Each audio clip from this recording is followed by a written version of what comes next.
Then Jesus said to the crowds and to his disciples, "The teachers of the law and the Pharisees sit in Moses' seat. So you must be careful to do everything they tell you, but do not do what they do, for they do not practice what they preach.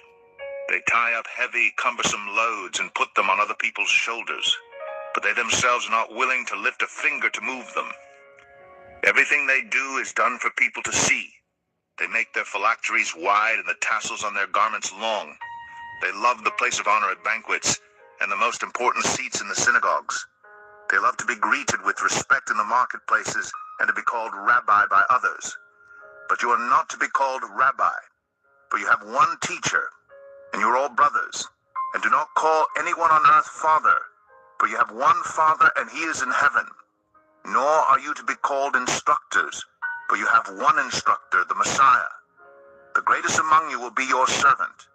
For those who exalt themselves will be humbled, and those who humble themselves will be exalted. Woe to you, teachers of the law and Pharisees, you hypocrites! You shut the door of the kingdom of heaven in people's faces. You yourselves do not enter, nor will you let those enter who are trying to.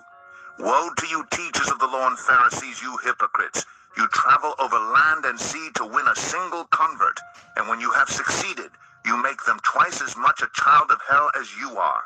Woe to you, blind guides! You say, if anyone swears by the temple, it means nothing.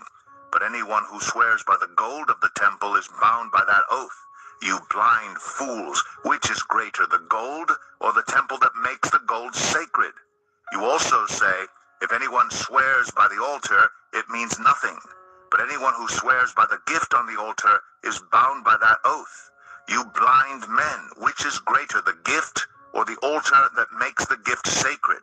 Therefore, anyone who swears by the altar swears by it and by everything on it. And anyone who swears by the temple swears by it and by the one who dwells in it. And anyone who swears by heaven swears by God's throne and by the one who sits on it. Woe to you, teachers of the law and Pharisees, you hypocrites! You give a tenth of your spices, mint, dill, and cumin, but you have neglected the more important matters of the law, justice, mercy, and faithfulness. You should have practiced the latter without neglecting the former. You blind guides, you strain out a gnat but swallow a camel. Woe to you, teachers of the law and Pharisees, you hypocrites! You clean the outside of the cup and dish, but inside they are full of greed and self-indulgence. Blind Pharisee, first clean the inside of the cup and dish, then the outside also will be clean. Woe to you, teachers of the law and Pharisees, you hypocrites! You are like whitewashed tombs, which look beautiful on the outside, but on the inside are full of the bones of the dead and everything unclean. In the same way, on the outside you appear to people as righteous, but on the inside you are full of hypocrisy and wickedness. Woe to you, teachers of the law and Pharisees, you hypocrites!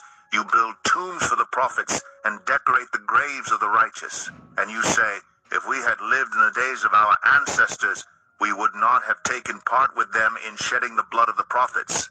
So you testify against yourselves that you are the descendants of those who murdered the prophets. Go ahead then and complete what your ancestors started. You snakes, you brood of vipers, how will you escape being condemned to hell? Therefore I am sending you prophets and sages and teachers. Some of them you will kill and crucify. Others you will flog in your synagogues and pursue from town to town. And so upon you will come all the righteous blood that has been shed on earth, from the blood of righteous Abel to the blood of Zechariah, son of Berechiah, whom you murdered between the temple and the altar. Truly I tell you, all this will come on this generation.